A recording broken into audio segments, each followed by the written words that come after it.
Perché il Consiglio regionale si è occupato di un tema che ha una portata nazionale e internazionale come quello della tortura?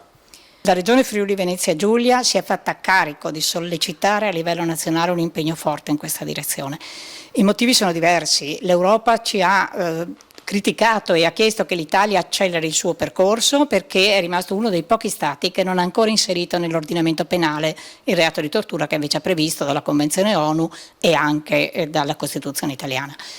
Ma in particolare noi ci sentiamo responsabili di questo tema perché un cittadino della nostra terra è stato recentemente torturato ed ucciso, e dopo gli eventi di Giulio Regeni la Regione sollecita lo Stato perché intervenga nei confronti dell'Egitto, ma perché anche nel suo ordinamento attui veramente delle politiche in questa direzione e dia veramente significato al fatto che nessuno può essere torturato.